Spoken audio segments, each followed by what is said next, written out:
অনেক দিন আগের কথা, এক শান্ত শহরে হঠাৎ করে ইঁদুরের উপদ্রব শুরু হয়। দোকান, ঘরবাড়ি, গুদাম, সব জায়গায় ইঁদুর। শহরের মানুষ অতিষ্ঠ হয়ে পড়ে। ইঁদুর তাড়ানো কোনোভাবেই সম্ভব হচ্ছিল না। একদিন শহরে আসে এক অদ্ভুত মানুষ, হাতে তার বাঁশি। সে মেয়রকে বলে, আমি চাইলে তোমাদের শহরকে ইঁদুরমুক্ত করতে পারি, তবে আমাকে ভালো পুরস্কার দিতে হবে।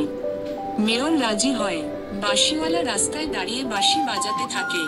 আশ্চর্যের বিষয়, হাজার হাজার ইঁদুর তার পেছনে ঘর ছেড়ে বেরিয়ে আসে। সে শহর ছেড়ে নদীর দিকে হাঁটে, ইঁদুরেরা তাকে অনুসরণ করে নদীতে ঝাঁপ দেয়। শহর ইঁদুরমুক্ত হয়। কাজ শেষ। বাঁশিওয়ালা পুরস্কার চাইতে গেলে মেয়র প্রতিশ্রুতি রাখে না। রাগে বাঁশিওয়ালা আবার বাঁশি বাজাতে শুরু করে, এইবার সুরটা ছিল অন্যরকম। শহরের সব শিশু তার পেছনে মন্ত্রমুগ্ধ হয়ে চলে যায়। শহরের বাইরে এক পাহাড়ের দিকে হাঁটতে হাঁটতে সবাই অদৃশ্য হয়ে যায়। মেয়র আর শহরের মানুষ চিৎকার করে, কিন্তু বাঁশিওয়ালা অনেক দূরে চলে গেছে।